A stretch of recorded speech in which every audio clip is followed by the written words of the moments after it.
Today's debate was very enlightening and very enjoyable.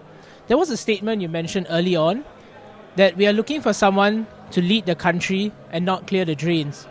I was wondering if the SDP has a clear policy with regards to the management of town council and municipal issues. Should it still be managed by politicians, or should we look to professionalize and depoliticize the management of towns? Thank you for your question. I thought this was a great debate, and I think that this election will be better served with more debates like this, where voters can hear how the candidates stand on the various issues. With regard to the question of town councils, I think it's very clear. The SDP has a town council management plan that is very detailed. It builds on the experience of some people who had experience in Gombak and Nisun Central, as well as in Potong Pasir.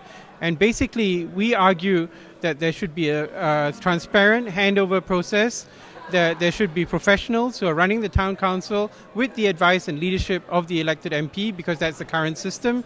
And we believe that we'll be able to run very effective town councils. As SG Dr. Chi has said, we'll be ready to hit the ground running should we be elected in this coming election. Prof, can I just ask you some simple questions? Sure. I would like to know your stand on issues about equal benefits for single mothers, about 377A, and lastly, on the issue of immigration. Do you think Singapore needs more of that? You said they were simple questions? Well, in reality, the SDP again has had a very clear stand on all of these issues. In terms of single mothers, we do not believe that it's right to punish children just because of the circumstances of their parents. So definitely there should be equal benefits to all children in Singapore, regardless of who their parents are. In terms of 377A, the SDP has been very clear about this, that 377A should be repealed. And again, this is again in line with the idea that there should be equality for all Singaporeans. We also don't believe that it makes sense to keep a law on the books if you have decided you're not going to enforce the law. So there has to be consistency in order for rule of law to be practiced in Singapore. And what was your last question? Is immigration necessary in Singapore?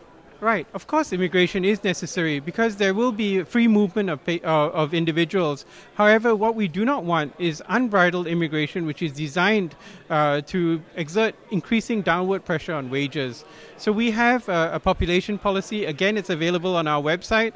And we have proposed a system which is actually a refinement on the Australian system, where there's a talent management system. So individuals with the particular skill sets that we need will be allowed to come in, but at the same time, the interests and priorities for Singaporeans will be maintained and preserved. Look it up. Thank you.